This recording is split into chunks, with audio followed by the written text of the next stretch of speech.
So we're all set. So we'll call to order the special budget meeting of October 21st. Should we do a roll? Do we need a roll call vote for a special meeting? I don't think so.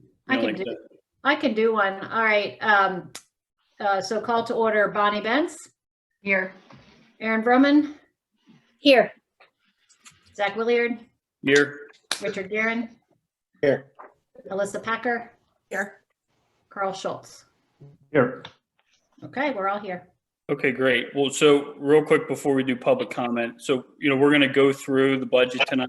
Obviously we're in a different position than we were the last number of budget years. So, Pat's not going to lead us through this. So we're going to walk through the sheet. This is budget meeting number 1 of 3 meetings that are scheduled per the last few years. The third one's kind of there if we need it. If we don't need it, if we get through everything in the second meeting, we'll cancel that meeting. And then, assuming that we all come to some agreement on this, we would advertise it at the November meeting, and then we would approve it at the December meeting. I think that's the procedural way. So we'll make sure we get all the procedural things right, because I'm not the expert at that, but I think that's the general plan. So I just wanted to say that. So do we have any public comment tonight?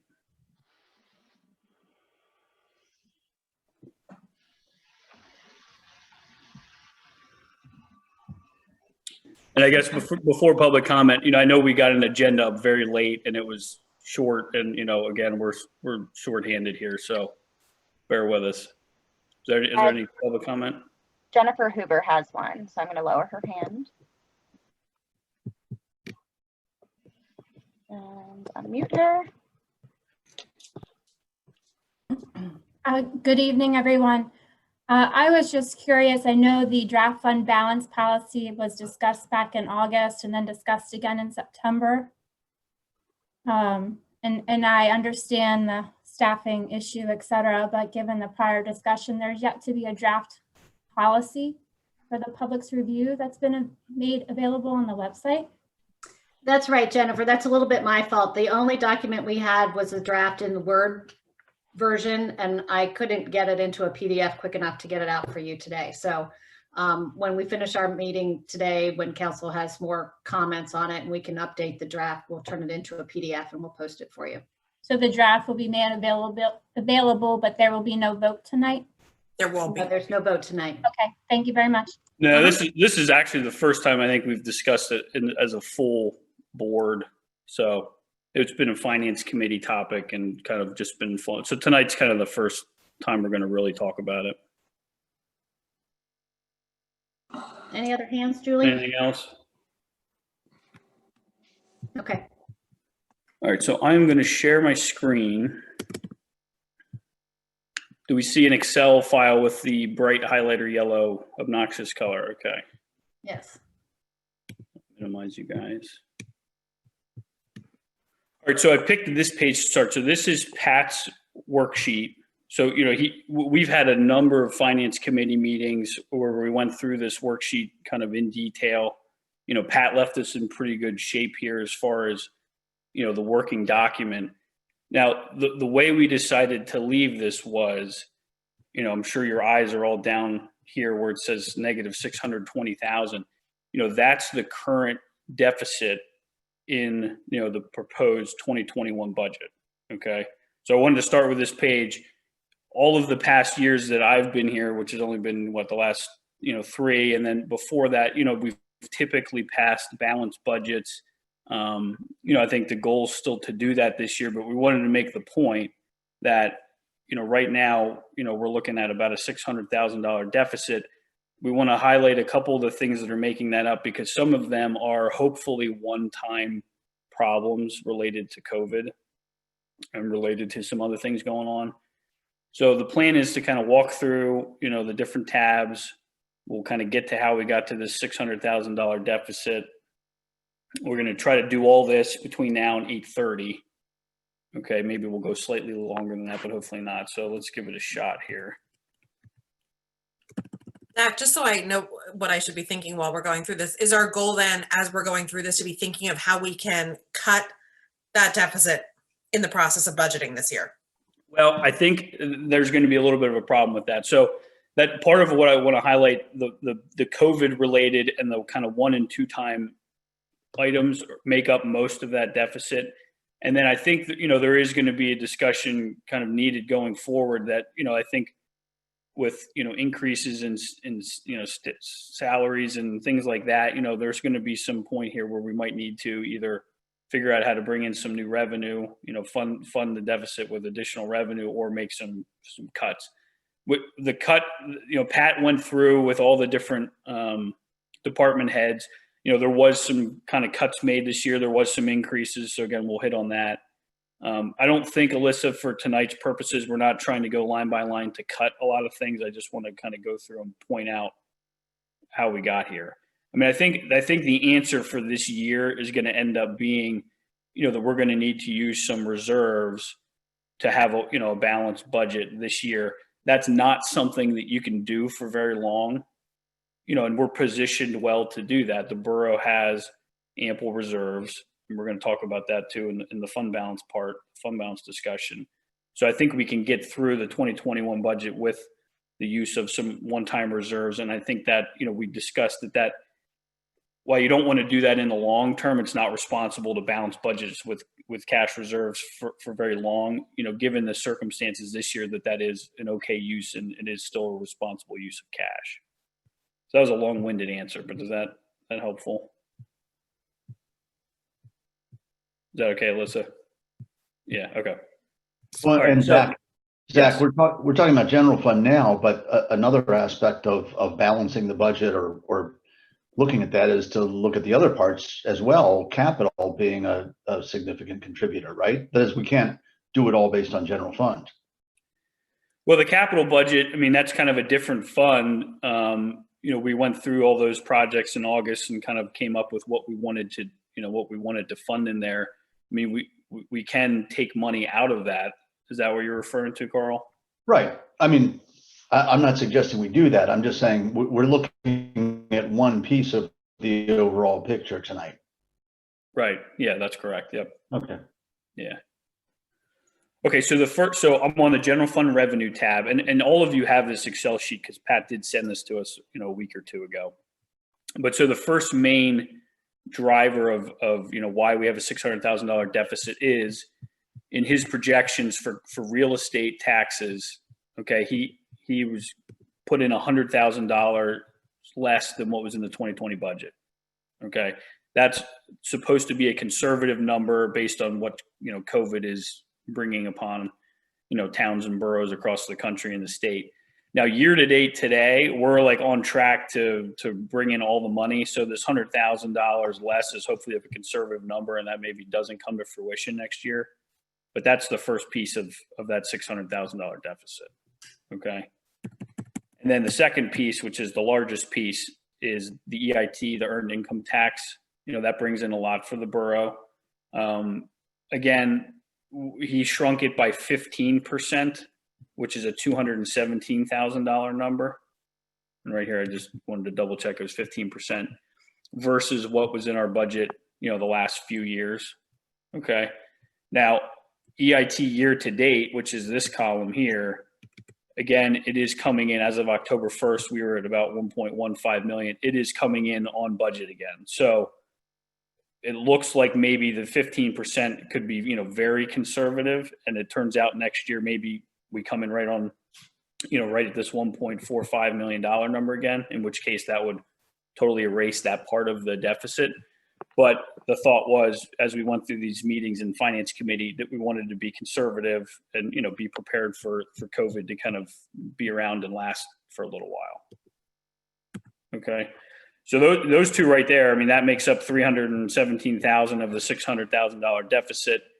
And those are hopefully going to be kind of 1 and 2 time problems. I mean, hopefully we're not dealing with this COVID and the potential for EIT and real estate taxes to come in lower than, what they typically do for more than, another year or two at most. All right. So that's a real big driver of this.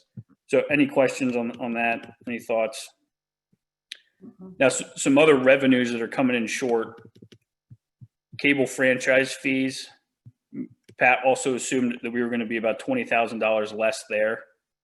So, and I'm not 100% sure if that's something that you're seeing because of, cord cutting and we're just, people don't have as many subscriptions anymore. But that's, another $20,000 on top of that. That could be more than a one-time occurrence though. So I don't want to lump that into the one-time occurrence.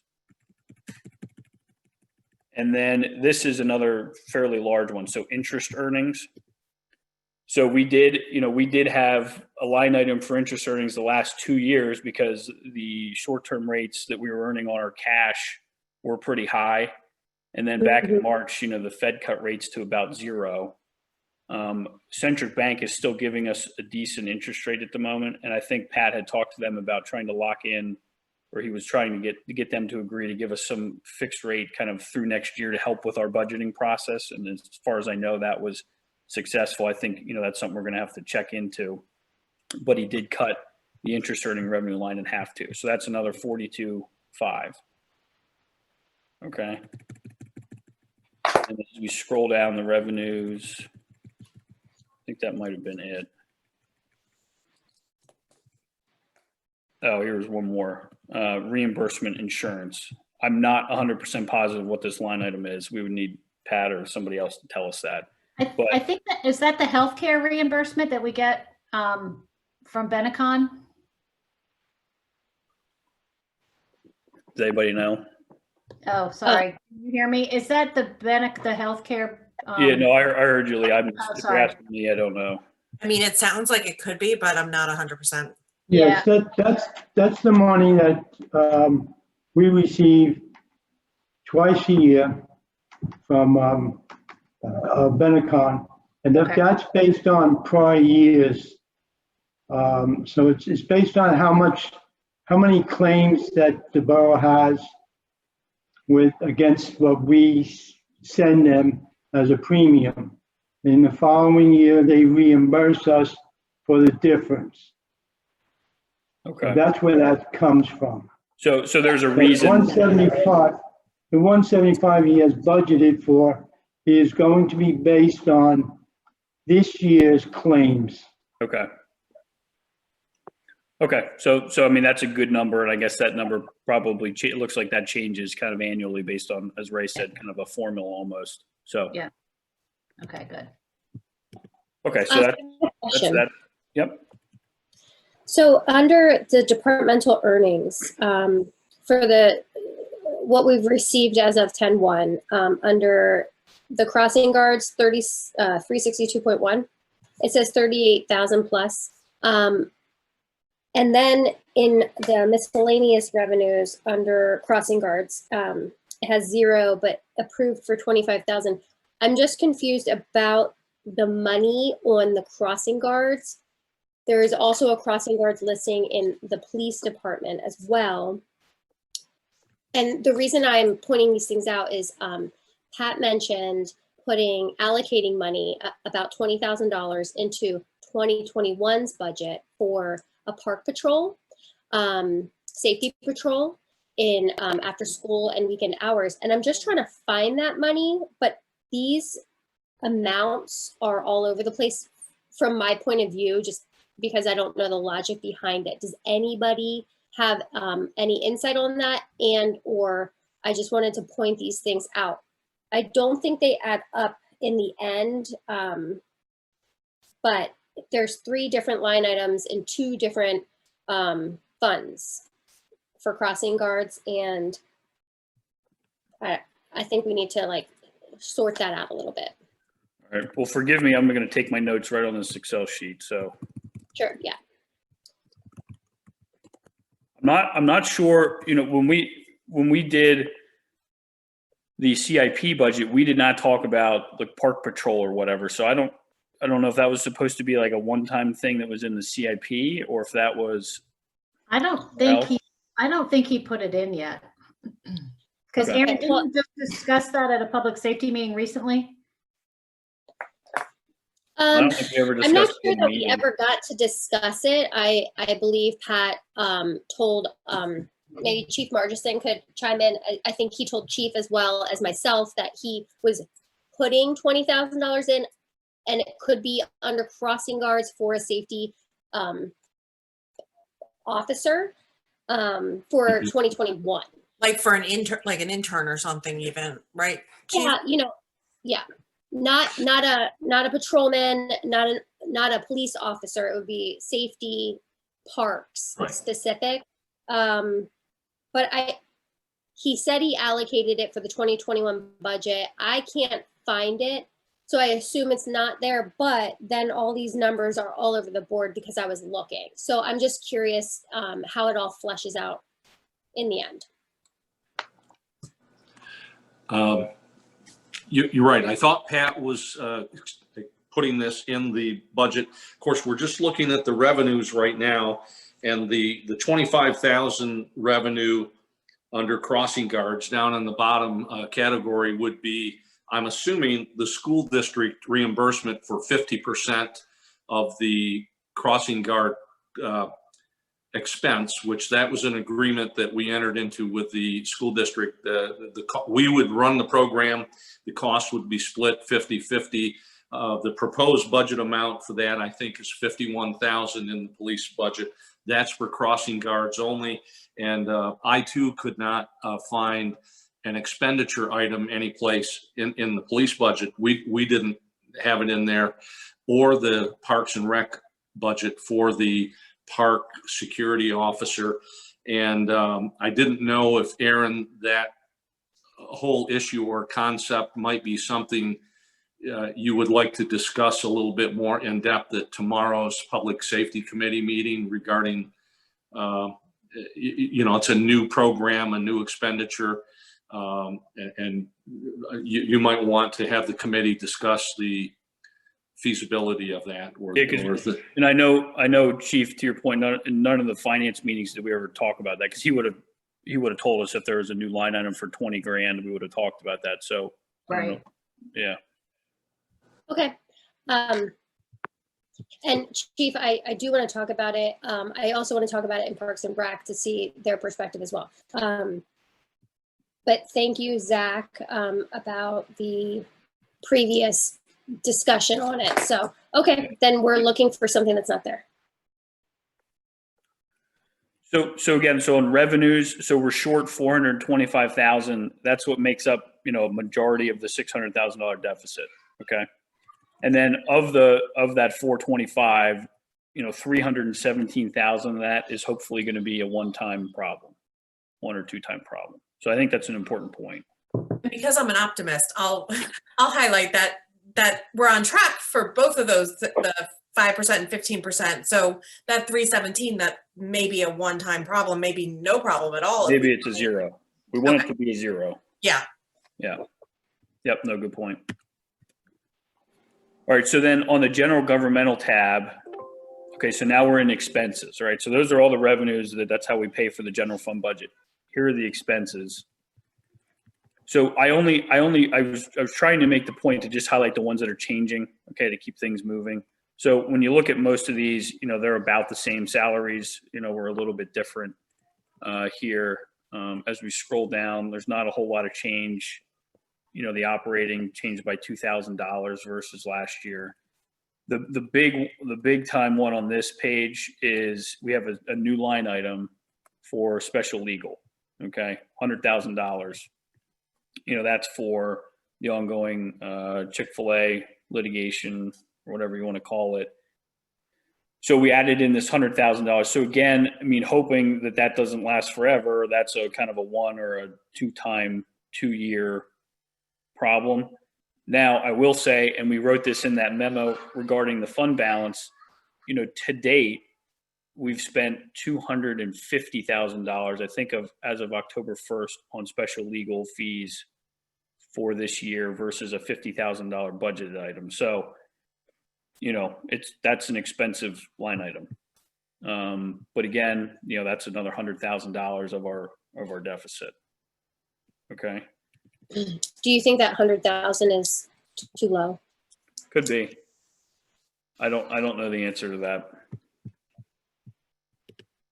I'm not sure anybody will know the answer to that one. Any other thoughts or questions on that? Okay, so now let's hop into the police. And Chief, I'm glad you're on because there was one or two things I think you might need to tell us what they are. But so on the police budget, okay, the 2020 versus the 2021, you know, per our contract, there's increases to salaries. Okay, so that's about $66,000 of the deficit. The two that, Chief, I was hoping you could comment on because I wasn't entirely sure. I think these came in after our last budget meeting in finance was small equipment, which is a new line item for 16.8. And then there's one down here, capital outlay. That's just a general term for, you know, kind of other, you know, I think we have some police car leases currently in the capital outlay program, but the capital outlay was increasing from 30 to 52. So between, you know, that and the small equipment, you know, that's 39,000 between the two. So Chief, can you maybe just give us the 30-second version on that?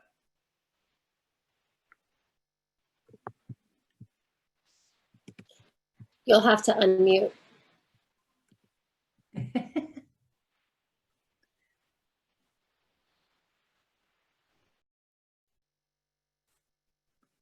Julie, do you know how to unmute him? There.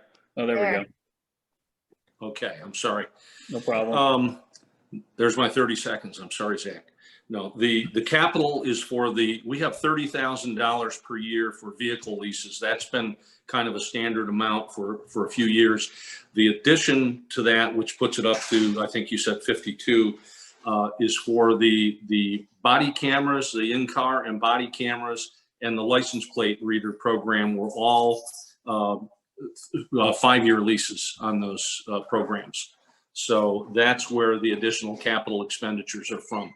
And on the small equipment, and actually it didn't look like we had made any small equipment purchases for the last couple of years. There's some, I would put it basically into personal protective equipment and an additional license plate reader camera, which is $6,000 purchase as opposed to adding to the lease. That's a one-time $6,000 acquisition to put in a third. We have 2 cameras, and it was probably an oversight not to get the third at the time we initially proposed this. So other than that, we have several shields, some personal protective equipment, helmets, apparel, and we have 2 patrol rifles in there that have been damaged and are due for replacement at $1,400 each. That's for $2,800. So that is what results in that 16.8 for small equipment. And these are all one-time expenditures. These, we shouldn't have to revisit these for 10 years. So the full 16.8 is a one-time cost? Yes. Yeah, unlike the capital lease program, these are outright purchases. We should not have to worry about replacing these items for quite a while. Okay. So will that 52,005 stay that amount moving forward? I think that will stay that way for after this year for 3 more years. And then the license plate reader program at the end of that lease period, for $1, we buy it out and we own it. So we should have a good several years of use of that system before we need to upgrade or add new equipment to it. Don't mind my typos in my Excel spelling. Okay, that's good. Good to know. So any other questions about police department? So I just want to make sure. So in 3 years, what we will have there for capital outlay will be the 22,500 left to pay? Well, no, I think we'll be I'm sorry, go ahead. Were you going to say something? It's going to stay at 52.5 for 3 more years, Bonnie, and then those leases will be up. So then, in theory, we'd be left with 30,000 still of the patrol vehicles, Oh, But I'm Correct. I'm not sure then if after that 3-year lease is up, are the body and in-car cameras, are they like invalid then and we have to release new ones, or do they stay for? That has yet to be determined. Okay. We only are locked in for the 5 years, so it might not go to zero, but I think it will reduce from the 22. So depending on what the useful life of that stuff is, Bonnie, it'll either Yes. go away or we might have okay. to, lease it up again. Okay, got it. Mhm. Okay. All right. So on to fire and ambulance here. Nothing changed. There was some discussions in the finance committees and even in public safety, just for any of the public that's been paying attention, that there was going to be a new request for the EMS, but I think that is not taking place. So as you can see, the line item is the same. Planning and zoning. Chris, I had a question on this one for you.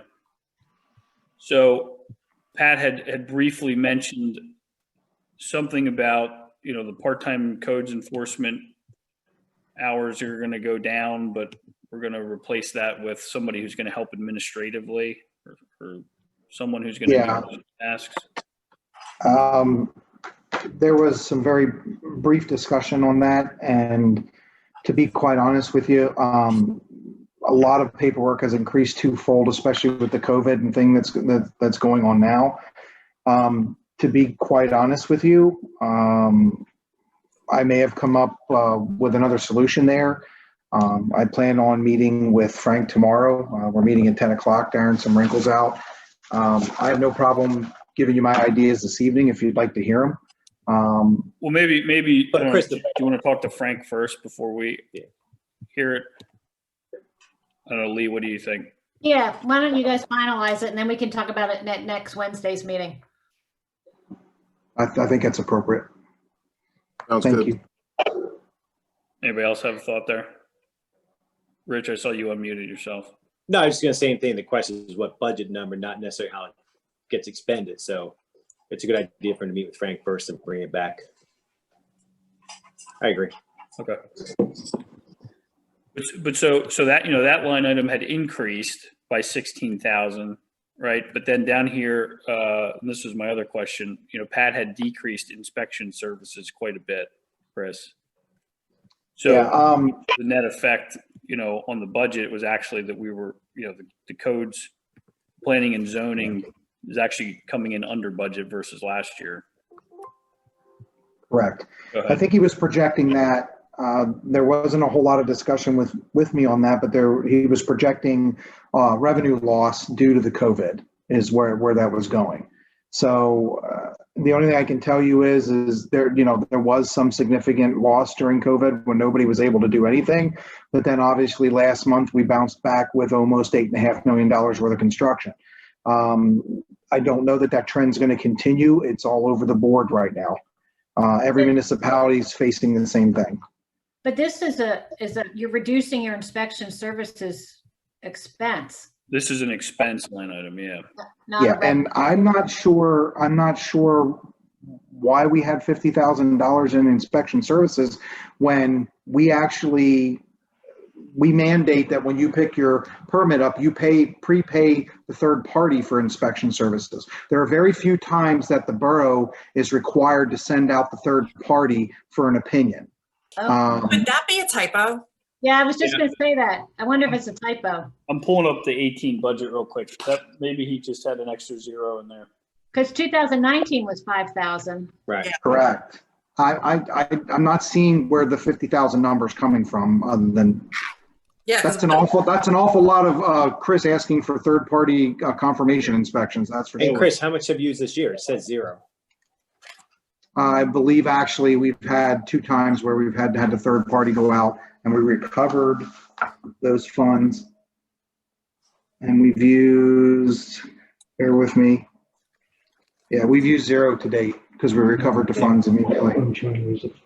Yeah, I pulled up, I have all my old budgets here, but we've always had about between 4,000 and 5,000 going back to 2016. So I think, Why don't you change that back to 5?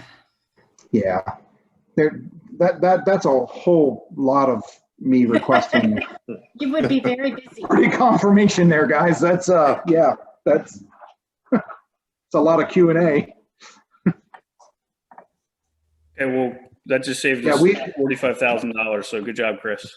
To answer, thank you so much. To answer your question, we have used zero because the two work shutdowns that we did, we ended up recovering the expenses right away. So of the third party we called in.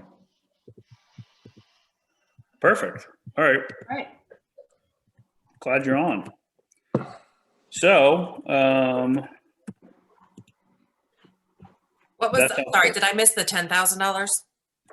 so yeah, that one, emergency management, I think that's just due to COVID, right, Chris? Yeah, what I did was in both our public health services and our emergency management, I asked for some additional allocation in there. We're doing good for fall research and equipment and supplies and things like that. We're on track for reimbursement and things of that nature. Yeah, so But there's I a did, good chance, Chris, that 10,000 will be reimbursed. yes, absolutely. But what I did was I just wanted some more put into those line items in the event of any type of emergency. So we were a little more prepared. That's what I was Okay. asking for. Okay. Okay. Well, yeah, so hopefully the real budget comes in better, but so, this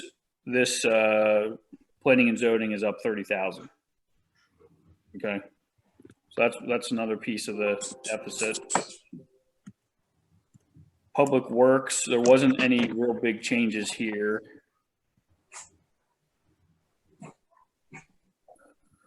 Just double checking. Yeah, so that's about $3,000 different. So I don't know if anybody has any questions or thoughts on this tab. Otherwise, I'm going to breeze through it. I was going to answer the salary request. We just moved the money in 2019 to 2020, right? We're assuming the salary request, part of the assistant borough manager salary might come out of public works. We're just carrying it over there. It's easier, even though we don't know where the money's coming from next year. Okay. Sam's salary is part in there. Right. Part of it's in here, part of it's in stormwater, and part of it's in sewer. Right. So for argument's sake, we're just going to keep the assistant borough manager salary split up Yeah. like Sam's is. We can adjust it to different categories as needed next year. Yeah. Good point. So yeah, I mean, this was not changed. Right. It just assumed a 3% increase on the dollar amount. So yeah, I mean, the way it is now, I guess this would be conservative probably. Right, because the new position as it had been crafted had a salary where it wound up being a savings in salary. Right. Well, So- and we don't know when. Come down some. Yeah, and we don't know when that person would start, but assuming they don't start January 1, or maybe they will, but if it's anything past January 1, it would be less. Yeah. Right. We may just put the salary elsewhere in the budget instead of public works if we're not going to have a director. You think we should move it? Is that what you're saying, Rich? No, I'm just saying may move. I'm not sure Okay. where the strengths are.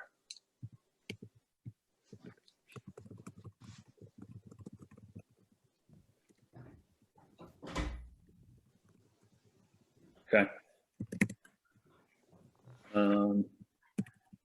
Yeah, and so that was kind of it here. Any other thoughts or questions?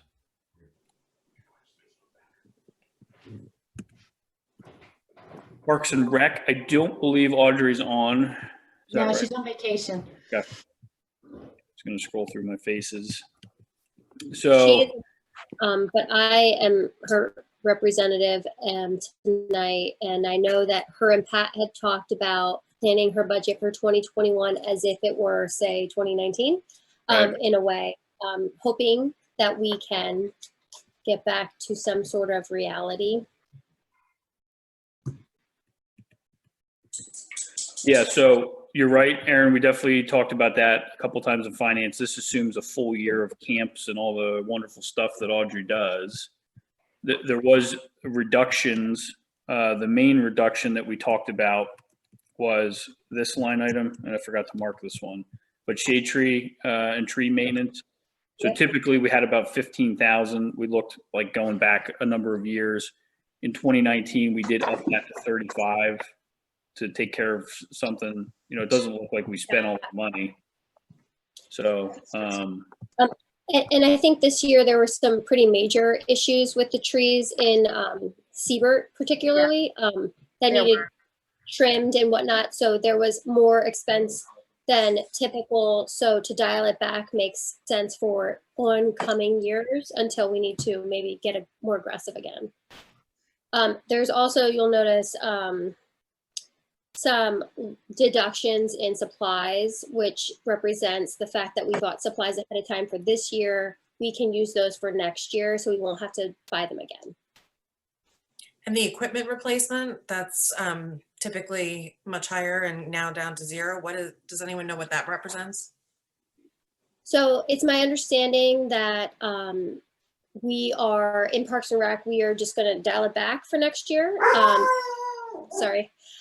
We are not going to be replacing, or we don't have the needs that are dire right now. So we're going to go forward a year and use what we have and continue with the replacements we had this year.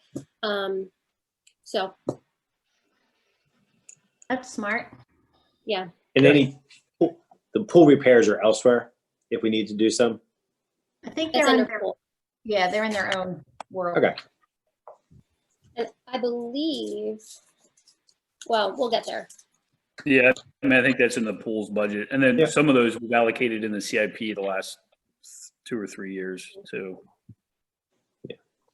Okay, so Parks and Rec actually helped shrink that 600,000, but that's where we are there. All right, so now we're back to this sheet again. So, you know, again, the column, these pink columns, I added those in here, you know, about an hour ago, just so we could like highlight some of this stuff for the meeting. But when you look at your sheets that you all have at home, you know, this is kind of the area where you can just do the subtraction and see where the differences were. Okay. Mhm. So again, I mean, as Alyssa said, I mean, the hope is that if those revenues all come back okay and the delay litigation doesn't last forever, you know, this number shrinks significantly. Everybody mute if you're not talking. Shrinks significantly, but it's still, you know, there's still kind of, I think, some missing revenue or some higher than can handle expenses in here. We're not going to shrink this down to zero just by COVID going away. So we have to, you know, deal with that here as we, you know, head into the future. And one of the things that we talked about in finance was, you know, we need to start doing either quarterly or monthly, you know, year to date kind of budget versus actuals, because I think we might have been under a little bit of an illusion that when we pass a balanced budget the last few years that the balance stays, or, you know, that the budget stays balanced throughout the year. And that's just not the case because we have a lot going on. And I don't think that's anybody's fault or a bad thing, but, you know, we have overspent the budget the last 2 years, you know, with a good pace, you know, to kind of keep up with everything. So I think that's one of the new things that we absolutely have to start here as we head into the new year so that we can kind of keep track of this throughout the year and not just look at it, you know, at the end of the year at October and November. Thoughts, questions, comments? Just about the need to look at where you are, you know, in terms of being on pace to have the balanced budget that you've planned for. I think that's really important, and all the organizations that I'm part of, you know, look at least at the mid-year at where you are with respect to the budget. So I think quarterly would be great, and minimally mid-year, I think we want to do it. Right. Agreed. All right. So it's 7:40. So let's keep going. So for the sewer fund, so last year's budget, we took some time and we put together a 10-year forecast of the sewer fund. And what it showed us is that, you know, based on the current rates, you know, at about somewhere between year 7 and year 10, we will have used up the reserves in the sewer fund, and we will need some type of rate adjustment or, you know, major decrease in expenses. So the whole point of that exercise was to kind of get ahead of this again. So in the sewer fund, we've been using cash to fund, larger projects, kind of one-time expenses, although there've been a lot of multiple years of one-time expenses, fixing all the pump stations, a number of things like that.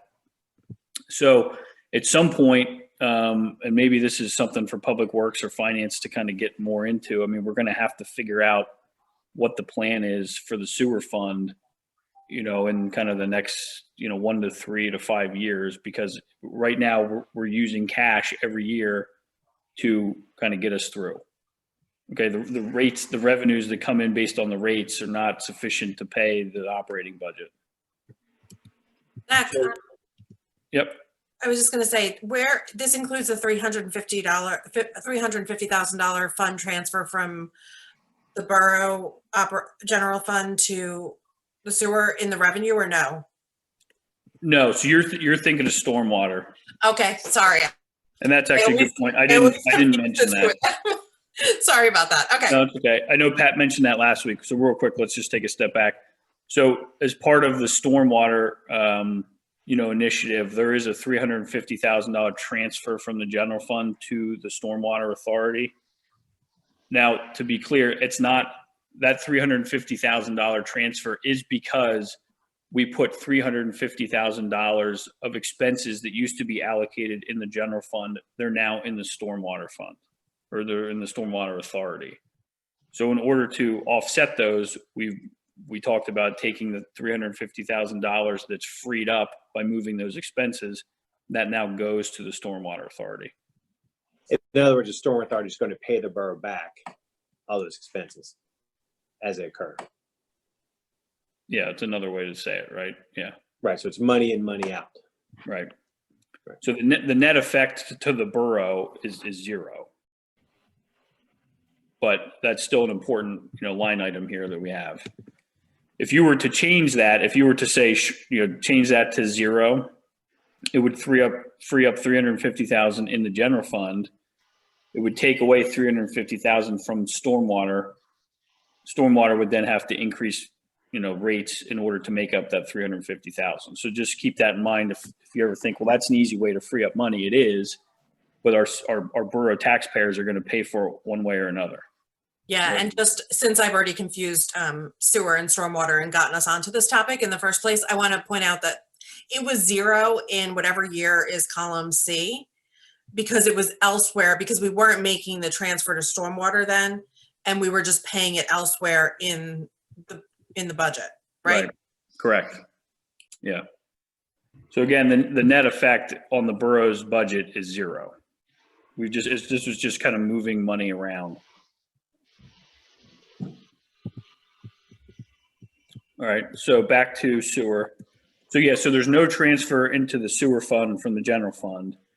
But right now in 2021, with $329,000 of cash of sewer fund reserves, which is a separate reserve fund, that's how we are going to have a balanced budget for 2021.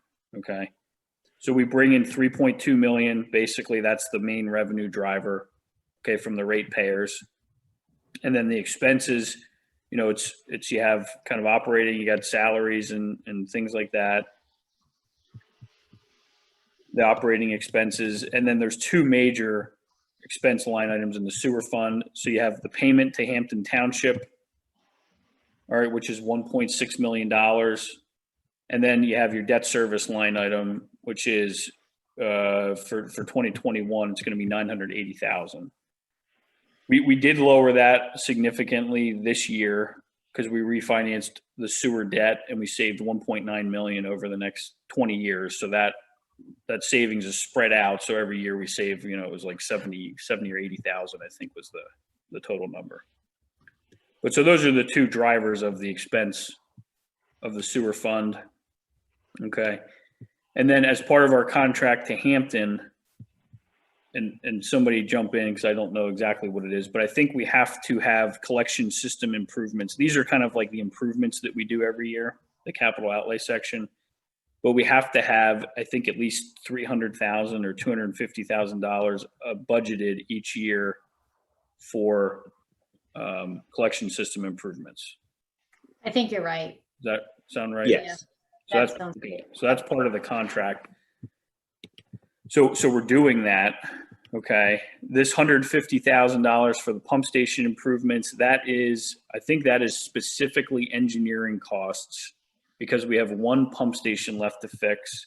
As we heard at the last meeting, we did not get the grant money that we were hoping for, which was going to allow us to consolidate 2 pump stations into one and save us, I think it was about $800,000. We did not get that. So the thought was here we were going to kind of put that off for a year and see if we can come up with, HRG can come up with a more creative solution so we don't have to shell out, I think, about 1.8 million for the final pump station upgrade. And Zach, Sam had requested 30,000 for a fence. Is that under CIP versus around the pumping station down by Schaefer? Yeah. I'm sorry, by Hoover. I'm not sure why wouldn't it be under the sewer fund versus CIP. I think that was in CIP, or I remember we talked about it in Yeah. CIP.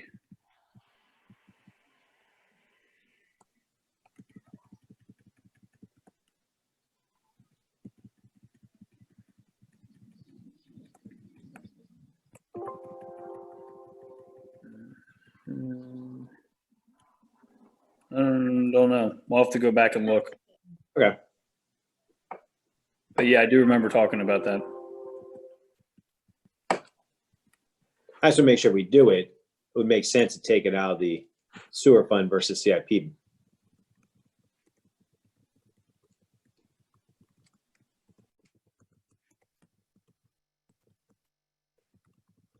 That was for the pump station, right? Yes. Yeah, okay. So headed into 21, the takeaway here is we need to revisit kind of the 10-year plan for the sewer fund because it's not sustainable based on the current rate schedule and, these kind of big one-time expenses between debt service. There's not a lot we can do to the debt service. We just refinanced it and saved, almost $2 million. And then we have our large payment to Hampton. But so, again, trying to have a long-term view, I think we're fine for the moment, but we need to figure out a strategy before we get there. We don't want to arrive there and then have the problem. And the rates are already pretty high. Yes, the rates were high. I actually think in the budget meeting last week, I think we mentioned that our rates were not that high. I disagree. I think that They're very, you mean our rates that we pay to Hampton? Yeah, No, no, I mean, the sewer, our individual residential rates are, sewer rates in the borough, I think, are higher than average in the Yeah, area. and our rate that we pay to Hampton is higher than average too. So I don't Yeah, this is a big know. one. If that would go down, that would be very helpful, but Yeah. I'm not sure how we do that. So we'll work on that. I don't know. We're going to try and talk to him, but I'm not holding my breath. Yeah. Okay. Questions about sewer? And Rich, we'll work on this one. All right, so cemetery. Zach, Sorry. I have one question, Zach, and I know we've talked about it, but where does it show where the $350,000 is that's been transferred over on this? For the collection it- system improvements? Is that where the 350 is that comes out of? it's the stormwater. I confused I it. think- Oh, no. So It's this is the, stormwater. no, so this is the sewer fund. Oh, So the gosh, stormwater, yeah, sorry. stormwater comes out of the general fund. Yeah. And there is a Okay. line item here for that. It's on the general fund totals tab, Bonnie. It's the last one there. Okay. Yeah. Okay. Anything else? All right, so on this one, this is our cemetery fund. I'm not sure there's a whole lot to report here. I've never totally understood this fund. Anybody have anything to add or questions? It kind of stays the same each year. Okay, so we're good there. Cemetery fund's good for another year. Yeah, there's a balance somewhere, right? Somewhere, not here, but we had a checking account with a balance of like $60,000 somewhere in there. Well, and Yeah. that was the only thing, I remember we've asked about this in previous budgets. That, that's something we asked Josh about, or Steve before Josh, to try and tap into that. Right, we weren't Yeah. able to find a way to get around it yet. Use it for this. Let me try to talk to him. Lee, your connection is cutting out. I know. I can you hear me now? I saw you guys all froze. Yes, I will bring it up with Lee Stinnett. Josh and Steve never answered our questions, so I'll nudge him on that. Okay. All right, liquid fuels fund. Here, because, and Bonnie had brought this up, I think it was you, Bonnie, but brought up the fact that since this is paid for out of, gas, that this number is probably going to go down. So Pat had made, we did some research. I think Bonnie actually did some research and found, what they're expecting the liquid fuels money to be cut by. So that's what the difference between, old versus new is. So, can you tell me a little bit more about that? What do you mean liquid fuels to be cut by? Well, since less people are driving this year because of COVID, we're expected to receive less liquid fuels money. I see. Makes sense. Yeah. I'm actually not sure what this line item is.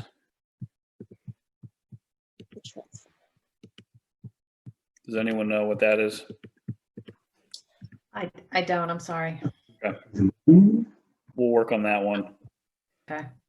Would that have anything to do with, well, Zach, could you go back so Ray could see that screen, please? I'm sorry. Yeah. Ray, I'm looking at transfer from fund balance, and there's a 56,135 in there. When you, oh boy. You're okay. You all right? Yeah, you're all right. Okay. Go ahead. Mic's on. When you use transfer from fund balance, that means you're using your savings. In other words, that's what you're going to be over budgeted for in expenses. When they use that term, that means they're taking it from fund balance. Yeah, Which but we is don't know why. why, Yeah, well, let's see, you gotta, okay. You think it's have for the street. $294,000 in the subtotal for revenue. Well, if you take that $56,000 out of there, then your revenue is going to be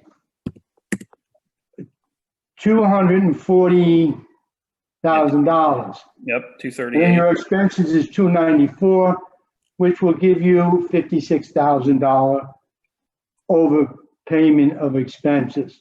Now you got to remember, this is state funds. This is not our money. This can only be used for the items that are on the budget. So what they've been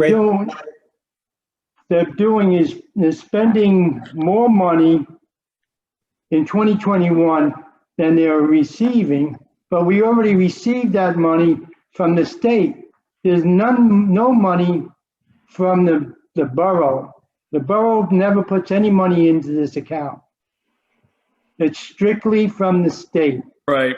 Ray, I think your explanation helped because I see what he was doing here. Now I remember this discussion. So part of the public safety request was Right. that street signs and markings increased significantly. Right. And so Yes. the liquid fuels budget was not going to be sufficient in order to fund that. So the transfer from fund balance, so we have a savings account for liquid fuels, Well, it's all in the checking account. right? But liquid fuels has its own Checking separate account, fund, yes, right? that Right. is correct. Separate account. Yeah. So this is money from the liquid fuels checking account or savings account, putting into it because of reserves we have, correct? Okay. Yeah. And what will our So- balance be after the $56,000? Anyone have an idea? It always balances out to zero, right? Well, Um, No, no, our fund but balance. this is good. Rich is asking, so in our liquid fuels savings account, we have, I think it's 200 some odd thousand And Okay. So if you we would take- look at, okay, am I muted? No, you're unmuted. You're okay. Okay. If you would look at the reports that I give you on a monthly basis, which is the treasurer's report, that will show you how much money is in the liquid fuels account. I don't have that handy. I did not bring that with me. Yeah, I'm trying to pull it up. I think Yeah, it's about that sounds familiar. Mhm. 250, something like that, I think is the right number. Okay. So But we've yeah, got, that's part of that packet. I can get a better answer. I can't do it here if we're going to keep moving, but okay. So that's what happened there. So that's to fund, this kind of extra street sign markings. I think a lot of that was supposed to be crosswalks, right, Aaron? That was Correct. where that was coming from. Yeah, and that was all reserve money from the liquid fuels, reserved for liquid fuels. Right.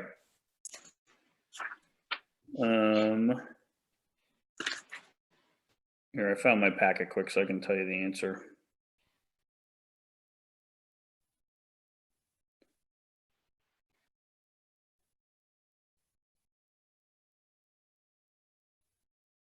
So the liquid fuels fund, I was off. We have way more than that. So we have about $576,000 as of August in the liquid fuels fund.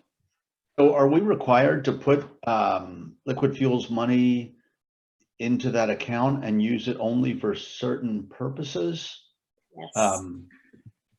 I know liquid fuels is definitely earmarked for specific things. I think it's basically these line items here. As far as the expenses that are allowed, we usually just use the ones that we have here. The snow removal signs, traffic signs is appropriate, traffic signal repair, all those items are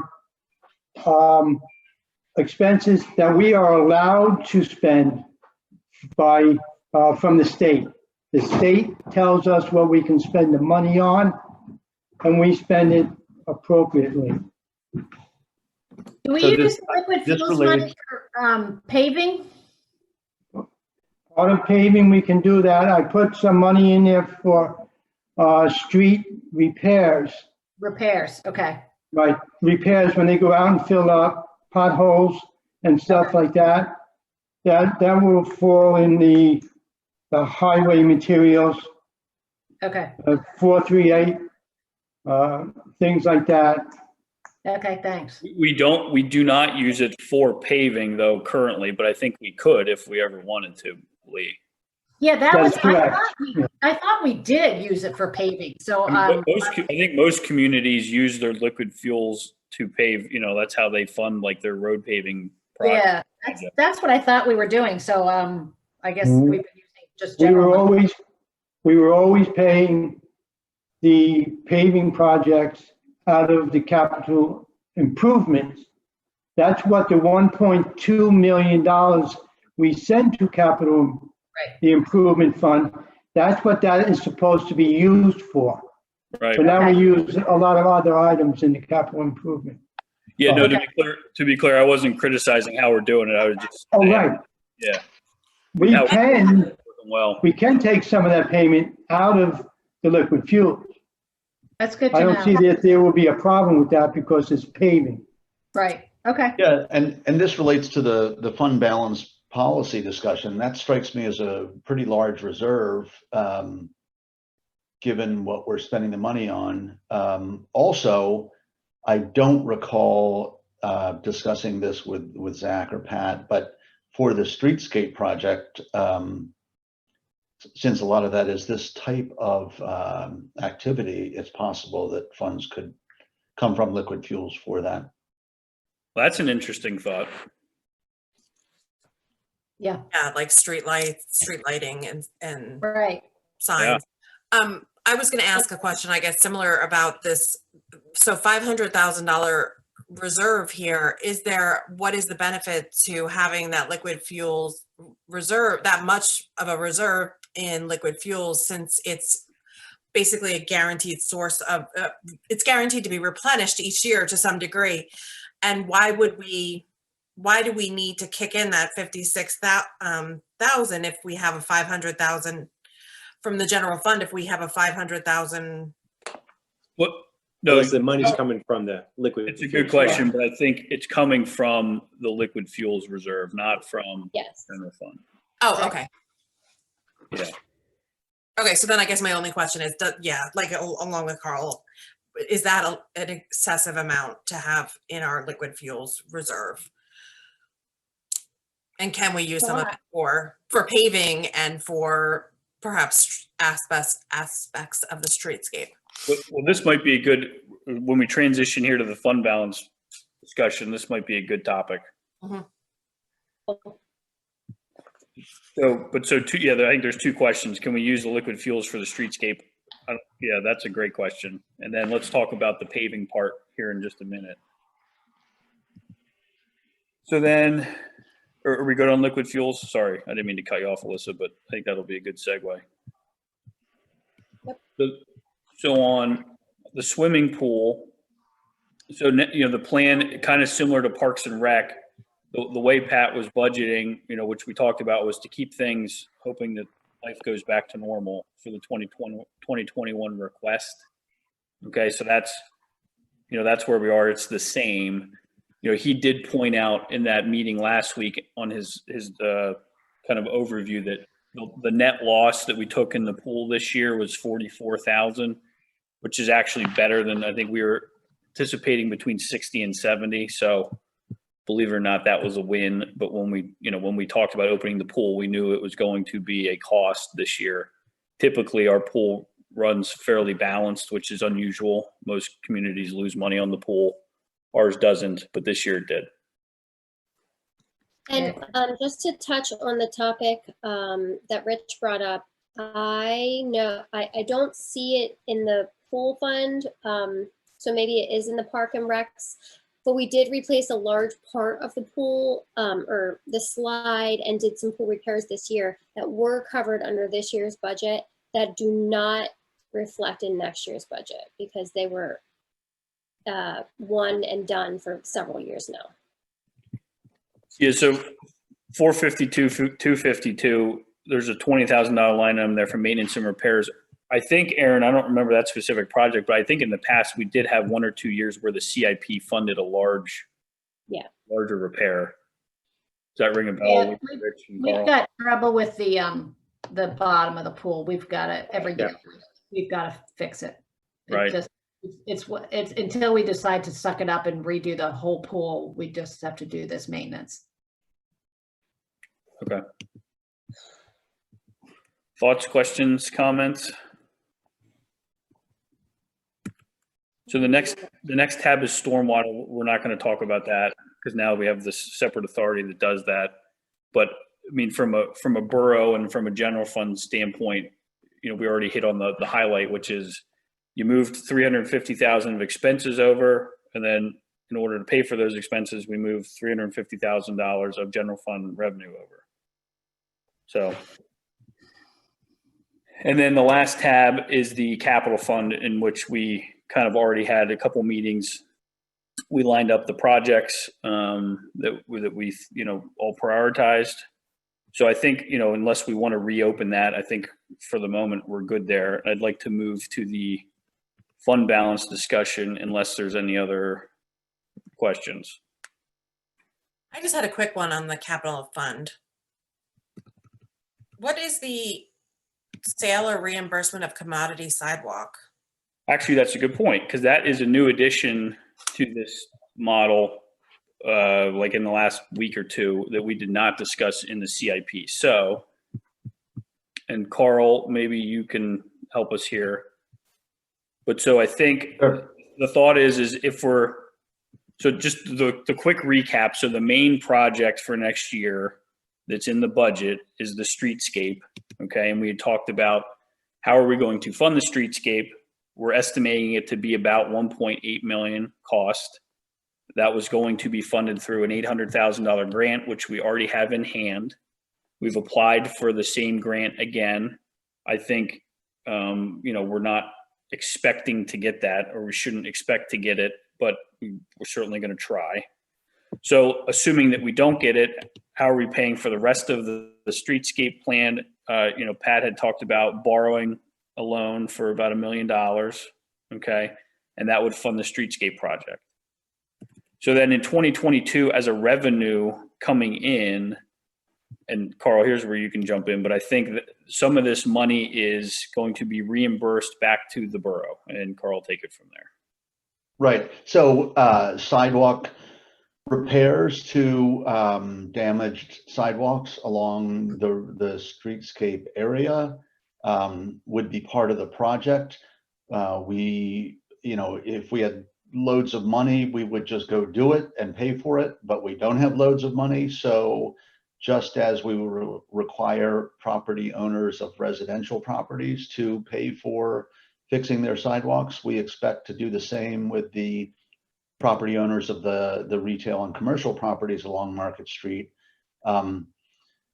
If somebody's sidewalk is in terrible shape, then there's no problem. If it's maybe just so-so and we wouldn't necessarily be in a position to require that it be redone, we could do some cost sharing. But the idea is that we will be, while we would spend the money up front so that we can coordinate the sidewalk work, so it's not craziness with different people using different contractors, but that we would then receive reimbursement for a substantial portion of what we spent on that. That makes sense. Okay, thank you. Right, and we'd lien the properties like we would the borough, like residents if they didn't reimburse us. We would need to. Yeah. So then our owed back, even though we would potentially take $1 million loan, we would look at less than 700,000 after reimbursement, potentially. Potentially, the 325 may be a little high. Also, we'll be getting a presentation from the engineers on anticipated or preliminary costs. It's a construction project, lots of variables, so we won't know for sure for a while. And presumably the property owners would be getting a much reduced rate on the sidewalk compared to what they would be doing if they were doing it on their own because of the quantity of sidewalks that would be being repaired. Not necessarily. Right. Because we have to pay prevailing wages. Whereas if I went to private contractor, my rate would be a lot lower for us to pay prevailing wages, but we're doing a larger scale. So they wouldn't necessarily have any savings at all. I guess, but I know when we were doing the paving and we offered the option to have our paver do the curbs and to do the curb cuts and everything for people and the aprons. Chris, you know what I'm talking about? We said that people would I think the rate was better if they wanted us to have our person do it and then they could get reimbursed. Basically what it was is when we have people coming in to do it, obviously they're going to get a much better rate because they're doing so many of them and they're already there working. And what we were going to do is offer that, obviously, that, if people wanted to get on board with that to save a couple bucks here and there. Yeah, so I don't know, maybe it's not the same with sidewalks, but there is the possibility that that's the case. There are a bunch of permutations and different ways to tackle this. We haven't resolved all those. So I would consider this a ballpark figure. It might not all, it also might not all be in 22, Zach. 21, 22. Yeah. So, I would say there's a little play in that number to be determined. But when we ended the CIP discussions, I think we actually decided we weren't going to put that in there and it was going to be overly conservative. But I missed when we decided to add it back in, but it's fine. But yeah. But either way, yeah, that's what that dollar amount is. And so, if that money comes back in some version of 325, whatever it turns out to be, it can either go back into the capital improvement fund balance, right? So that's what money we'll have left over for future years. Or, we could probably use it to pay down, some of the loan, depending on what, how the loan turns out. So we'll have an option there. Okay, sound good, everyone? Yep. All right, so in this same vein, when we talked in the beginning about overspending, what's actually budgeted, again, I don't think that's a fault of anyone. It's just how, it's been very busy years in the borough with things going on. So we sent around a memo. Let me pull that up here. So this came from Pat in the finance committee. This was part of these we had about like 8 meetings, I think, in 2 months. And so what we talked about in the memo was, we wanted to point out to council, one, that, just making it clear about, budget versus what actually happens are 2 totally different things. Okay. So what's happened the last, 2 or 3 years, when you look at this little table in the middle, is that these are the general fund ending balances on December 31st. I think Pat and Ray put these together. So back in 2017, right at the new year, we had, just over $3 million in the general fund. Okay. Then the following year, headed into 2018, we pretty good year. We overspent the general fund by 72,000. Zach, if you need to be sharing some, are you Can you still not- sharing your Excel sheet? My memo? No. Oh, I mean, I have your memo, but if you mean to be sharing it on the screen, it's not showing it. no, I do. Oh, new share. Okay. Whoops. How about now? You're good. There we go. Thank you, Alyssa. Okay, so this was the memo. It's just this 2-page memo about the fund balance policy. So the general fund had been spent down from about 3 million in 2017 to about 2.3 million in 2019. Okay, so it's trending down. Again, that was due to higher than expected legal costs. I think we've had additional engineering costs because of just all the different things that we've had going on in the borough. Now we have COVID, right? The 2020 year, so the current budget year, we're expecting something similar to this, where even though we've passed the balanced budget, we're going to overspend that. Okay. The major line item that we cited in the memo down here below was that as of October 1st, total legal and special counsel costs, were $204,000 versus a $50,000 budgeted amount. So again, I think we're going to have some additional engineering because there's lots of projects going on. So again, we're going to overspend the general fund budget in 2020, and it's going to dip down below this $2 million number. Now, from a global standpoint, we still have very healthy reserves. Okay.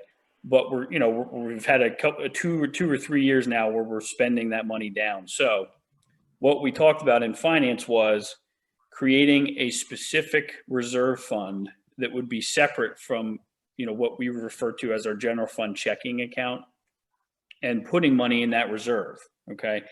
And what that money would do is, so when Ray gives us those, like he said earlier, that every month we get the packet and it shows all the different funds that we have. Okay. We would have a new fund that would be the general fund reserve. And that money would not be spent unless council takes action to spend it going forward, if we decided to do this. Okay. So what that does is it kind of takes it out of our checking account where it gets blended into the daily expenses and the grind of the year, and puts it somewhere where it's reserved, that's the term. And, it'll be there for, again, kind of the real rainy day scenario. Between COVID and litigation right now, we're kind of having a rainy day, and that's why I think we're spending more money. This is a way to kind of boost that fund and create this headed into the future. We're trying to head off this downward, fund balance spending by creating this new reserve fund. So I'll just pause there. Does anybody have any questions about that? I'm not sure if I did a great job explaining it, or if anybody wants to add anything. So it's kind of like a special savings account that we can't go into unless we all, think really hard about it. We need to think about it. That's the key to this, is it doesn't just get, just because some bill comes in next month and it's over and we pay it, this money is over here and you can't just do that with it. You have to really think about what you're spending that money on, and it's really meant for like a purpose. So where is that money coming from? That's a good question. Before we answer you though, is there any other questions about? Zach, I think it's a good idea. yeah, I think it's a very good idea. The one thing is, when I look at the fund balance policy, it seems to me it doesn't quite say that in one section anyway. I don't know if you want to get into that now. Yeah, well, so that's still certainly a working draft. I think we can change verbiage in there. We went through 2 rounds of edits, but yeah, I think it still isn't perfect. Okay. And Hey, like Zach. I was mentioning to Zach earlier, like this is a policy, like this would be a policy like our policy that we adopted with the person, you know, how we want to operate as council.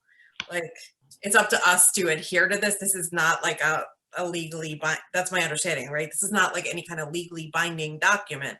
This is us deciding how we want to operate and like passing a policy by resolution. And then Yeah, well, so there's holding like, ourselves accountable to stick to it.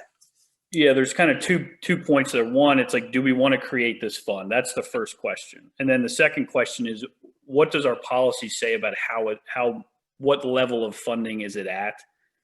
So the money being put into this fund, that will be binding in that we will have to take council action to spend that money.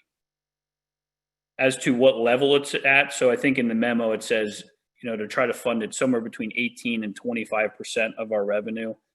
That's something where I think, and somebody correct me if I'm wrong, if you think I'm wrong, but I think if we were to go below 18%, I mean, there's no repercussions or anything. It's just that we would then be out of compliance with our, you know, fund balance policy, and it would behoove us to get back in compliance with it. That was your point, right, Alyssa? Yeah.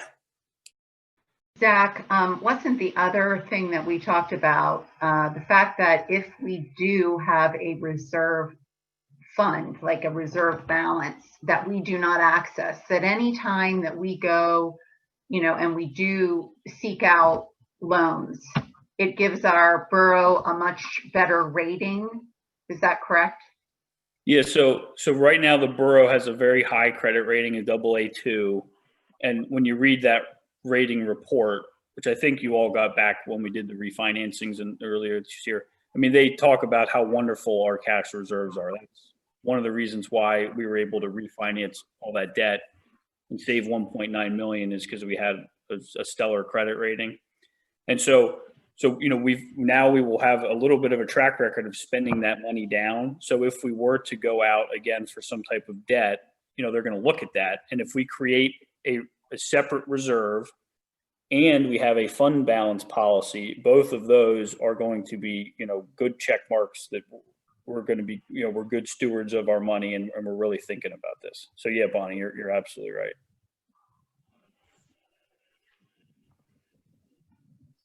Any other thoughts or questions before we transition to Aaron's very important question? Because yeah, how do we fund this? So the bottom of this memo, it said that the committee was asking council to establish this reserve fund and that we would like to fund it at about $1.2 million. I think that's an aggressive number. I think, you know, $1 million would be probably easier attainable. And given that we, you know, just have a year where we, you know, we're going to have higher than expected expenses again. And, you know, now we're transitioning here without Pat, and I don't want to get too far out over our shoes. If we were to fund this new reserve fund at $1 million, that would still be, you know, I think an incredible win and help secure, you know, the future. So I just wanted to point that out. That said 1.2 million. So how are we going to fund this? So the money has to come from somewhere, right? The first option would be we can just take it right out of this, right? This general fund checking account that we always call. We could just take $1 million of it and put it in this reserve fund.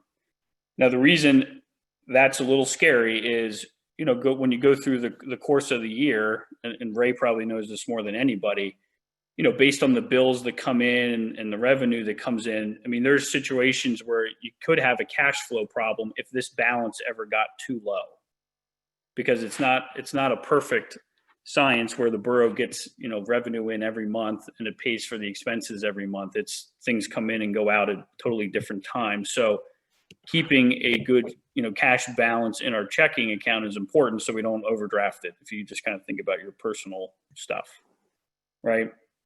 So what I think the thought here might be is that we take 1 year off of paving. And we talked about this with Pat in that, so we have a forward-looking view of paving, and we, him and Sam would line up, what streets were next, and we did a nice job with all that. And the borough has done a very nice job the last 7, 8, or 10 years, however long we've been paving, about 600,000 a year, which is a significant amount of paving for a borough of our size. The roads are in good shape. There's always ones that can be improved, but given kind of the situation, we could take 1 year off of paving, and between the $600,000 in paving and the $75,000 of ADA ramps, that would fund $675,000 of that reserve fund. So right away, we could, if we delay paving 1 year, we could put $675 into the account, and then, I think the rest of the money would have to come out of the checking account. Now, that's kind of what we had kicked around. So I think that's the first, that's the first thought or question is, how comfortable were we with that? Now, the one thing that I think just came up in this budget meeting was, we have healthy liquid fuels reserve, and we don't allocate any of that to paving. If shutting down paving for 1 year and then picking it back up wasn't, an appetite council had, we could also, I guess, fund a little bit of paving out of liquid fuels too, if we wanted to. So you could still get some paving done next year, probably at a smaller number. I don't think we'd want to just blow through all the liquid fuels funds, but you could still do some paving out of that if we thought that was a better strategy. So Zach, a few years ago, I think the question on this is what schedule of paving do we need to maintain the roads in good condition, given useful life and so forth? And we asked that question several years ago, and the answer we got back was that the pace we're on with that roughly 675 or whatever per year would keep us in good shape. I remember feeling it was a little bit loose. So I think we probably should look at that again, but given the situation we've been in this year, it seems to me it does make sense to hold off. If we look at it again and say, oh my God, we're getting behind, then we can ramp it up in the future. But for the short term, I think establishing that reserve makes a lot of sense and gives us a little time to take another look at the paving long-term plan and what we need to do each year. If we did that, if we put the 675 and then brought it up to the 1 million, right? What percent would we be funding it at in that range that you suggested? Yeah, so I know I should be able to figure that out. But I think so. We put some examples in that memo, or I'm sorry, in the actual policy. Okay. So is your screen say fund balance policy now? No, this memo final. No, okay. 1 million, well, 936,000 was 18%. Okay. Yeah, so thank you. The million was kind of, if we went with 18%, the million was kind of like the bottom of that. And where would we get the funds for the sewer reserve? So the sewer reserve, that would just come out of the sewer reserve fund. There's a few $1 million in that reserve. Okay. There's about 4.5 million currently in that reserve, I believe. 4 million. And those expenses are more predictable, so we don't need to worry about the cash. They are, although the sewer fund does have large one-time expenses that come out during the year, which can create that problem. So when we pay debt service, I think we pay on November 1st. That's like you basically take that whole $1 million line item and you pay like 90% of it on November 1st. So that's the type of situation that can create that cash flow problem that I was referring to. But we would, Pat was confident that we would still be fine. Oops, did I stop sharing? Oh, we're all back. Not yet. Still got 4 minutes. So that was, I don't know if that was an okay explanation of where we were trying to go with the reserve fund. So we're not doing anything tonight with this, but this was just, again, to think about. I mean, I think if we want to pass this reserve fund, we would do that, at either the November or the December meeting. I'm sorry, pass the fund balance policy. And that would kind of be the action to create the reserve fund. And then, I think we would need to go back, either at next meeting or before we advertise the budget. But if people are okay with the paving being kind of the sacrifice for the year in order to create this, extra stability, I think we would just have to make sure we say that, because when we finished the CIP budget discussions in August, we went forward assuming we would be doing the full paving.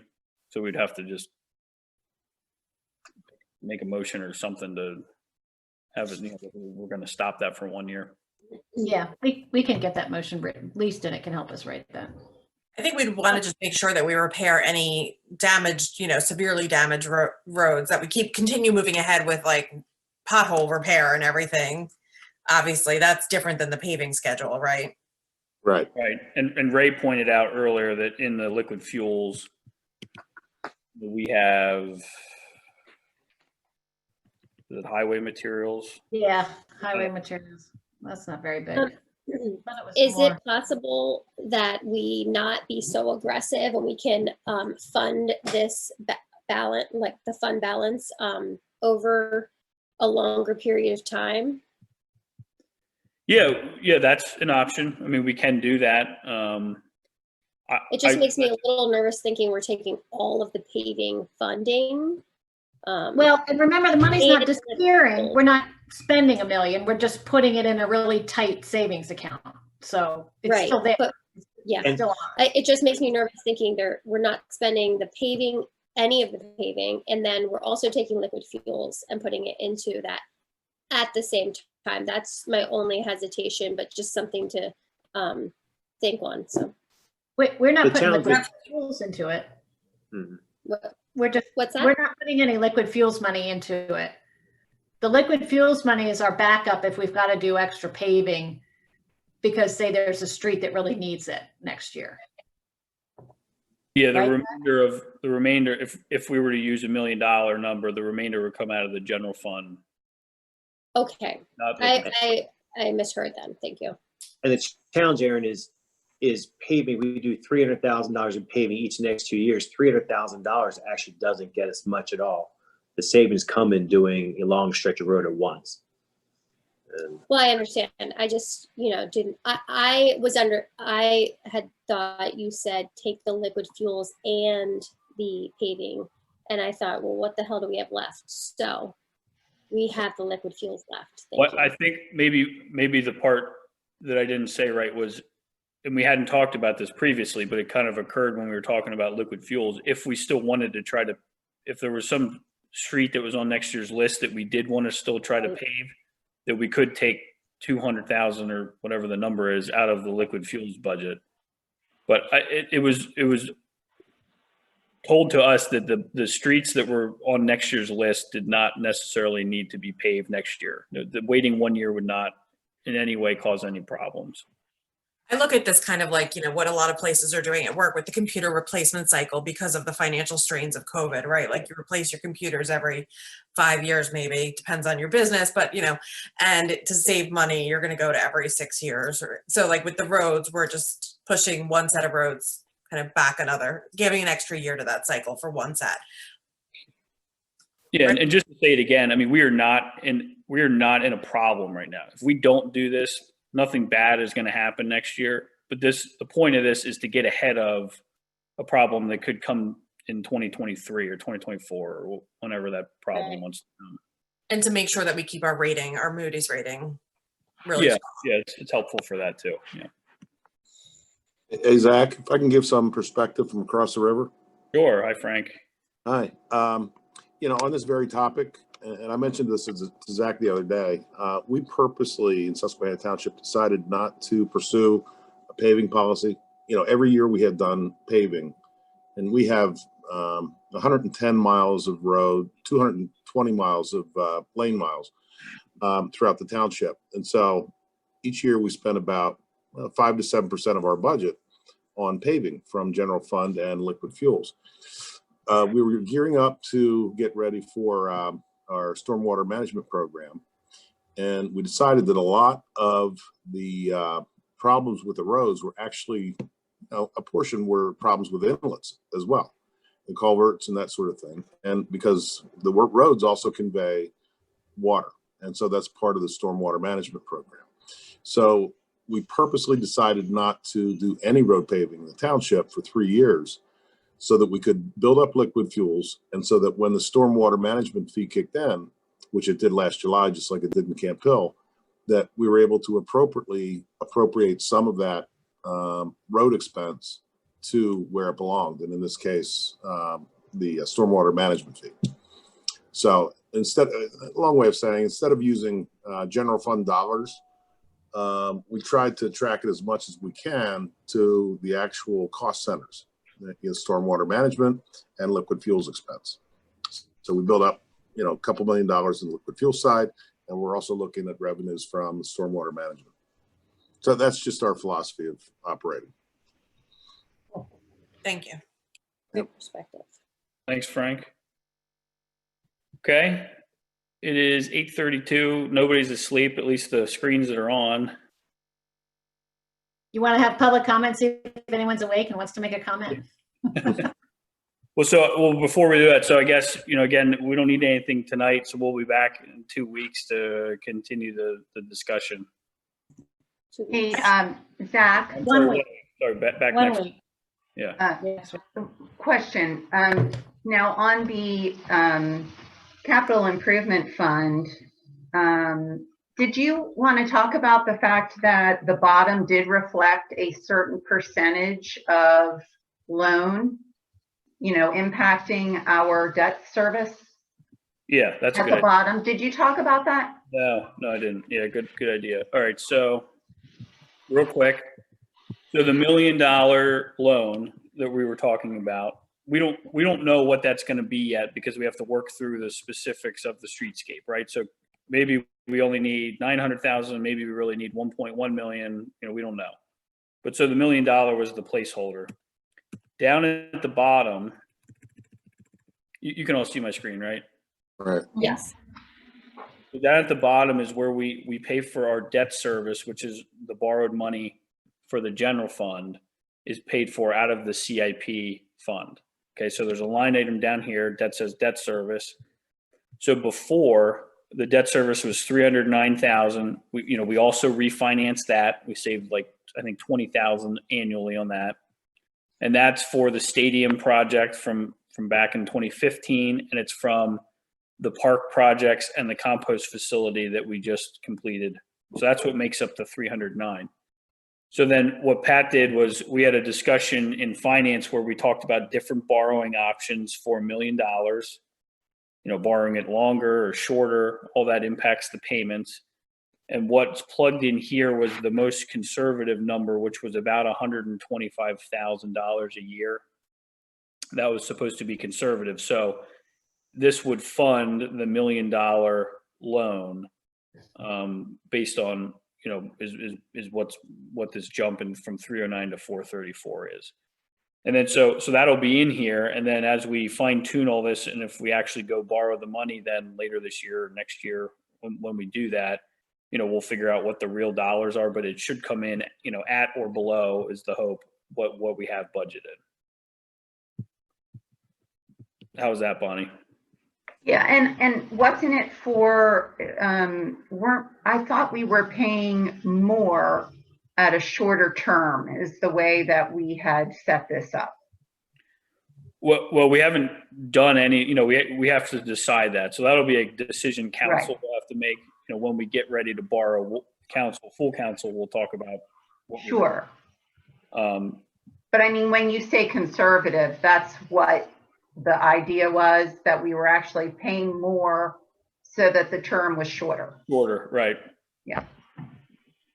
And Zach, for the capital improvement fund balance, is a suggestion to do the same thing for this fund to have a balance of 18 to 25%? Or no, just general fund, just the dedicated funds? This was just the dedicated, the fund balance policy, and if it doesn't say it, it's supposed to, but it's supposed to be specific to that standalone reserve.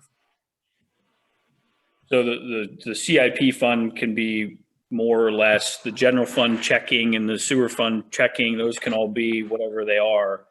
The only two that the policy was focusing on was the general fund, which is our biggest fund. And then the sewer fund would have its own also separate standalone reserve. Does that make sense? Okay.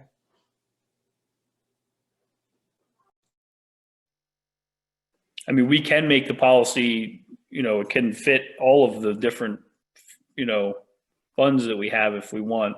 We thought we'd try those two first, and then we can come back and add things or subtract things if we do or don't like it.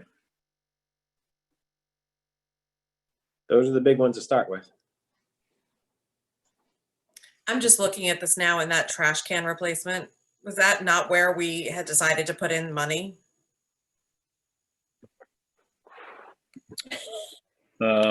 We did. You really have a thing for these trash cans, Alyssa. It wasn't just that, it's the fact that the trash cans that are say they're recycling are not actually, but so anyway, we don't need to talk about that now, but just kind of make a note of that. Well, wait, what do you mean though? Because he did put money in. Oh, that's somewhere else. Right here. I'm sorry, I couldn't see the columns, and I assumed that the last one was the. No, this is the years. This the top thing is each year, 20, Yeah. 21, 22. I assumed that the far right was the most recent one. Sorry. No, Pink is 20. So pink was the current, and then 21 was this. Thank you. I forgot that we were projecting out all those years in here. Yeah. Can't forget my trash cans. I know. Actual Everyone has to have a recycling purpose. And the capital We just get fund big does, figures. Go ahead, Carl. the capital fund does still have the 675 for paving, so that large amount for this year would reduce. Correct, Zach? Yeah, I don't know what happened to my screen here. Hold on a second. Sorry, say that again. The capital budget for 21, which gets to that very large total of 3.8 million or whatever it was, does have the 675 for paving. So Right. if we take that out, we would reduce the size of the budget for 21 for capital. Yeah, so it would come out, but it wouldn't do anything for just to be clear, it wouldn't do anything for the balances or anything, because that money would just get transferred Right. out. Well, it would go into the reserve rather than the capital. Yeah. Rather than into the street. All Good right. job, Zach. I appreciate your help today. Sure. Yeah. That was different than normal, I know, but Actually, it was great. I thought Yeah, it was excellent. Good. Mhm. okay. Thank you. Public comment. There, I'll thumbs up you. There we go. Julie? River has a comment again. Okay.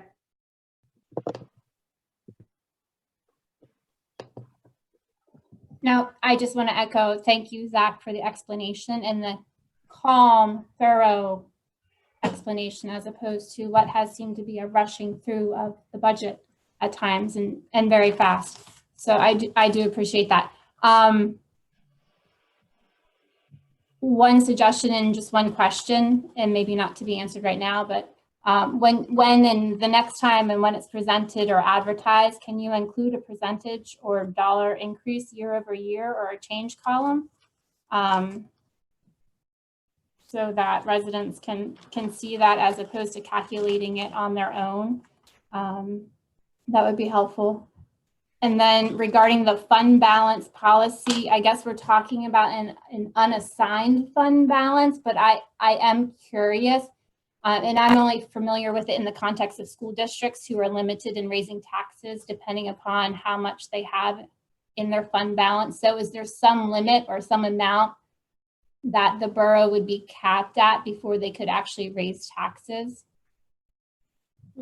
Schools are limited to 8% if it's unassigned, and then after that they have to assign it. The borough does not. So I mean, technically, we could have a reserve fund that's 100% of our, annual revenues if we need to, or if we wanted to. But that's not what we are proposing here. So this is going to be unassigned but reserved, I think, is the So technical. can you clarify? Does that mean we could have 1.5 million or whatever that amount is? I don't really know what amount to suggest, but we could have a very healthy amount, but yet still raise taxes?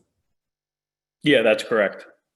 Okay, I would caution and urge some consideration of that. I think that seems a little inappropriate.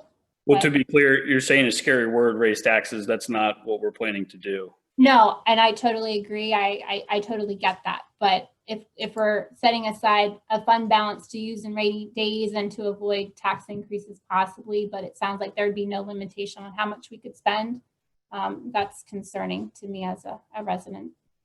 Thank you. Any other comments? All right, nice job.